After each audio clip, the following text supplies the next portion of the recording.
Hello viewers, আজকে আমরা যে ভিডিওটা দেখতে যাচ্ছি ভিডিওটাতে কলমের স্টিল ফর্মা শাটারিং করা। তো আমরা এখন দেখব কিভাবে শাটারিং করে ঢালাই দেওয়া হয়। ঢালাই দেওয়ার প্রপার রুলসটা আমরা দেখব, কিভাবে ঢালাই দিলে আসলে কলমটা ভালো মানের ম্যাটেরিয়ালস পাওয়া যাবে, তার শক্তি সম্পন্ন একটা ম্যাটেরিয়াল পাওয়া যাবে। তো দেখুন, এখানে 9 ফিটেরও 10 ফিটেরও শাটার করা আছে, আবার 5 ফিটেরও শাটার করা আছে। তো আসলে আমরা প্রথম থেকেই দেখি, প্রথমত কলামের গ্রিডগুলো। এটা একটি 6তলা বিল্ডিং। 6তলা বিল্ডিংয়ের আমি এখন অবস্থানে আছি 3য় তলার ফ্লোরে। তো গ্রিডগুলো অবশ্যই ঠিক রাখতে হবে। দেখুন, গ্রিডগুলো ঠিক রেখে লাইন ব্রেক দিয়ে চারি সাইডে আছে কলামগুলো করে নিয়েছে, সেন্টার করে দিয়েছে। সেন্টার করার পরে স্টিল শাটার করছে। দেখেন, যাতে ভিতরের ম্যাটেরিয়ালসটা পাস না হয় তার জন্য তক্তা দিয়ে চারি সাইডে ফোম দিয়ে আটকায় দেওয়া হয়েছে, আর কাঠ দিয়ে ঠ্যাক দেওয়া হয়েছে যাতে ফর্মাটা না পড়ে।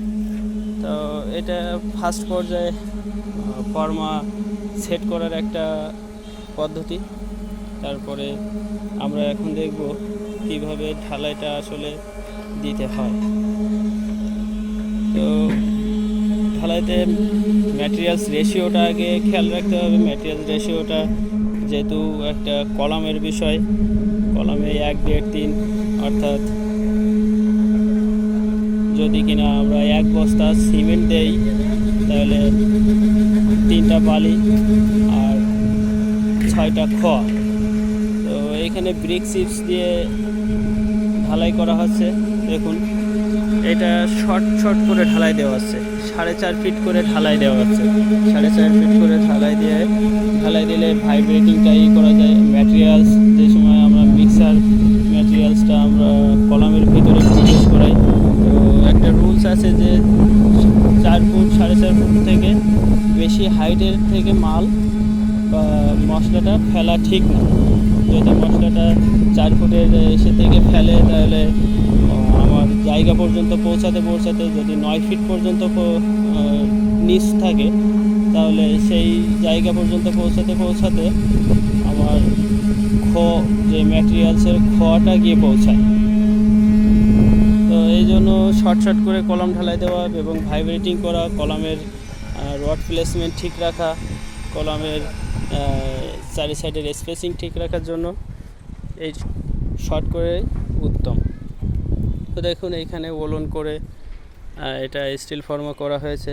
চারিদিকে 1 ইঞ্চি ব্লক দিয়ে কলামের রডটাকে মিডিল পোর্শনে নিয়ে যাওয়া হয়েছে। আর এটা কলম করে চারে বাঁশ দিয়ে ঠ্যাক দিয়ে দেওয়া হয়েছে যাতে ঢালাই দেওয়ার পরে মশলা যে সময় দেবে ভাইব্রেটার করবে তখন যাতে সরে না যায় ফর্মটা।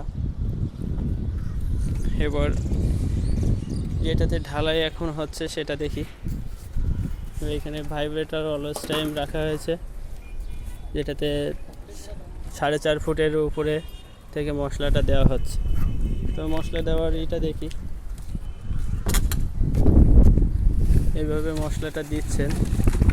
তো মশলা দিয়ে 2টা করে মশলা দেওয়ার পরে ভাইব্রেটার দিয়ে দিচ্ছেন যাতে ভাইব্রেটিংটা ভালো হয় আর সারফেসটা অনেক ভালো পাওয়া যায়।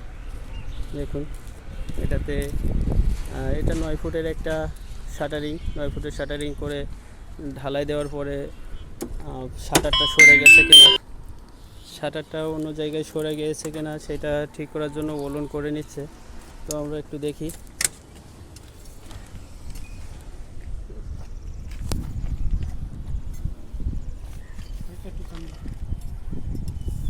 ওলনটা দেখেন একেবারেই টপ থেকেই ধরে নিয়ে আসা হয়েছে।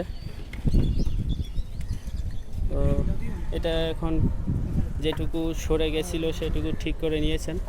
তো এইভাবে প্রত্যেকটাই কলামেই ঢালাই দেওয়ার পরে আবার রিসেট করে প্রত্যেকটাতে সেন্টারটা ঠিক আছে কিনা, আমার ঢালাই যাতে কলামটা আঁকা বাঁকা না হয়ে যায় সেদিকে খেয়াল রাখার জন্য প্রত্যেকটাতে ওলন করে নেওয়া এবং রিচেক করা অবশ্যই উচিত। তো প্রত্যেকটা যারা সুপারভাইজিং করবেন প্রত্যেকে এইভাবেই নিজেরা পারলে একটু চেক করে নেবেন, যাতে কিনা অনেক সাইডেই দেখা যায় কলামের নিচের কলাম একরকম, শর্ট কলাম একরকম, দোতলায় গিয়ে চলে গেছে কোনো আরেক দিকে সরে 1 ইঞ্চি 2 ইঞ্চি সরে গিয়েছে। তাহলে এই জিনিসগুলো চেক করলে, গ্রিড লাইন প্লাস ওলন করা এইগুলো চেক করলে আসলে এই সমস্যার সম্মুখীন আর হতে হয় না। তো আমরা চলুন একটু ম্যাটেরিয়ালসটা দেখি আসলে কেমনভাবে মিক্সার করছে, কী দিয়ে মিক্সার করছে, আমরা একটু সেটা দেখার চেষ্টা করি। দেখুন এই জায়গাটাতে মিক্সার মেশিন দিয়ে মিক্সার করে ম্যাটেরিয়ালসটা রেডি করা হয়েছে। তো মোটরটা আমরা একটু দেখি, আপনি একটু প্যালসা দিয়ে নাড়া দেন, তো আমরা ঠিক আছে কিনা সেটা দেখব। দেখুন কালারটা, মিক্সারটা অনেক ভালো আছে, পানিও বেশি নেই, সিমেন্ট বালি খোয়াটা ঠিকই আছে। 1, 1.5, 3 দিয়ে এনারা মিক্সিং করছে। ঢালাই মিক্সার দিয়ে আসলে কলাম ঢালার সময় মিক্সার করাটাই উত্তম। তো চলুন আমরা দেখি খড় কোয়ালিটিটা কেমন বা বালির কোয়ালিটিটা কেমন।